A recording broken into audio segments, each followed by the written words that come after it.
जिथे नागपूरच्या पार्श्वनी नावाच्या नावात आहे. इथे योगेश गोंदमारे पाटील म्हणून आहेत. त्यांच्या शेतात आपण हादन क्रॉपटेकचे डेमो घेतलेले आहेत. या डेमोमध्ये बेसिकली आपण 4 प्लॉट इथे टाकलेले आहेत. पहिला जो प्लॉट आहे ज्याच्यामध्ये 2 डोसमध्ये साधारण खत म्हणजे 20-20-0-13 टाकलेले आहे आणि दुसऱ्या प्लॉटमध्ये आपण साधारण खत म्हणजे DAP 3 डोस टाकलेले आहेत. तिकडे जर तुम्ही बघितलं तर 2 डोसचा प्लॉट तुम्हाला दिसेल. हा 3 डोसच्या साधारण खतांचा प्लॉट आहे. त्याच्यासोबत आपण क्रॉपटेकचे जे 2 प्लॉट घेतलेले आहेत त्याच्यामधलं जर बेसिक वर्गीकरण बघितलं आपण तर समोर जो दिसतो आहे तो 2 डोसवाला क्रॉपटेकचा कॉटनचा प्लॉट आहे आणि हा जो प्लॉट आपण बघतोय हा 3 डोसच्या क्रॉपटेकचा हा प्लॉट.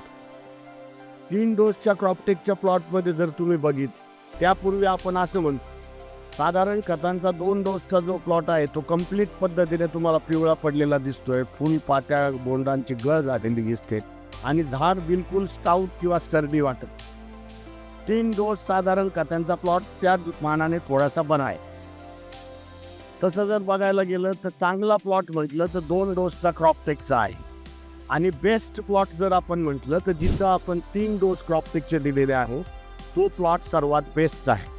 2 प्लॉटमध्ये आपण पहिल्या डोसला 2 बॅग क्रॉपटेक 1 बॅग युरिया, दुसऱ्या डोसला 50 ते 60 दिवसानंतर 2 बॅग क्रॉपटेक 1 बॅग युरिया असे 2 डोस. त्याच 2 डोसने 3 मध्ये स्प्लिट करताना 15 ते 20 दिवसानंतर आपण 2 बॅग क्रॉपटेक 1 बॅग युरिया दिलाय. त्यानंतर 45 दिवसांनी आपण 1 बॅग क्रॉपटेक 1 बॅग युरिया दिलाय आणि 60 दिवसांनी आपण 1 बॅग क्रॉपटेक. तर हा आपण जर बघितलं 3 बॅग क्रॉपटेकवाला जो प्लॉट आहे इथं जर एक झाड तुम्ही बघितलं तर या झाडाला 85 बोंड आहे आणि विशेष म्हणजे कुठल्याही प्रकारची याच्यामध्ये बोंड खराब झालेलं नाही. वरती फुलं पात्या दिसत आहेत. तर हे 85 बोंड असलेलं 3 डोस क्रॉपटेकचा दिलेला प्लॉट आहे आणि माझ्या मते हा फार सुंदर आणि उत्कृष्ट प्लॉट आहे.